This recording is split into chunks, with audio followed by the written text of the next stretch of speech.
C.S. Forester alludes to the idea of there having been a switch in his novel Lord Hornblower, in which he creates an encounter between the swashbuckling British naval hero Horatio Hornblower and Marie-Thérèse, then the Duchesse d'Angoulême. Hornblower is charmed by the high-spirited and lovely Duchess, and adds that he finds her warmth and familiarity very un-Bourbon-like. He ponders why she is acting with a condescension a trifle excessive in a king's daughter, a future Queen of France, but decides that it must be because she is the only living child of Marie Antoinette, whose charm and vivacity and indiscretion had been proverbial. That might explain it. Rumours of a switch and suspicions as to the fate of the Dauphin even spread to the American frontier, where satirist Mark Twain alluded to the phenomenon in 4 of his most popular novels. In Huckleberry Finn, for instance, Huck declares himself to be the missing little boy Dolphin. In 1814, upon the return of the Bourbons to France, the Duchesse d'Abrantes wryly remarked that it had been over 20 years since anyone had seen a Bourbon, and no one quite knew who was who anymore. In the days before the invention of photography and mass media, people relied on portraiture, which was wildly unreliable, to know the faces of their ruling families. In the case of the French Revolution, where so many of the courtiers were executed, there were very few people living afterwards who could serve as eyewitnesses, or say with any certainty, "That is Madame Royale." After all, Marie-Thérèse had entered the Temple prison a girl and vacated its walls after more than 3 years of isolation, a young woman.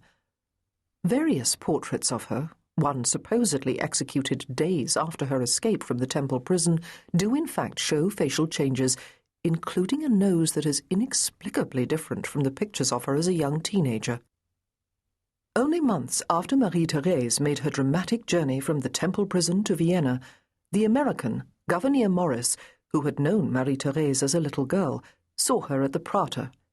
Morris remarked that she was much improved since he had seen her in France, and that she looked so much like the late king that he could with certainty dispel one rumour, that she was the daughter of Marie Antoinette's alleged lover, the Swedish Count Axel Fersen.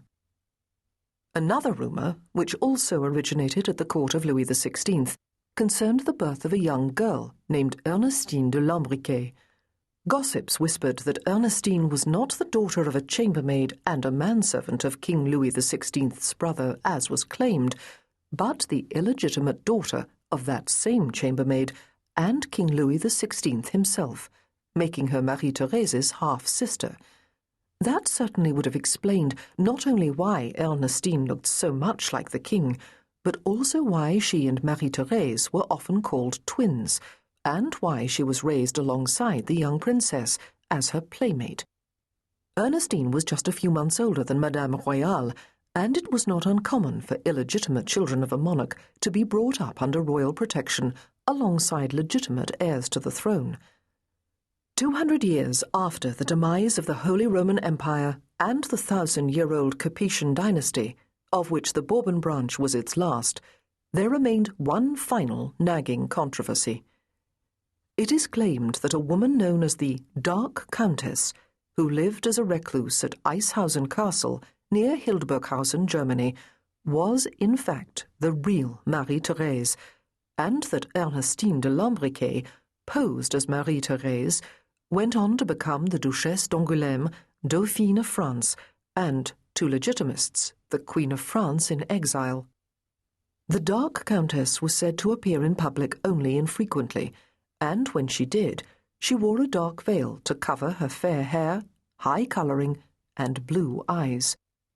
Her companion was a man who referred to her as Your Grace, and the pair spoke with each other in French. Eishausen had a subterranean cave and tunnel, an escape route into a forest, and local inhabitants noted that the couple would often receive mysterious visits from courtiers and servants of Europe's royal houses. The Dark Countess died on November the 25th, 1837, and was buried before dawn. Her death did nothing to dispel the rumours, however. The public record stated that the dead woman's name was Sophie.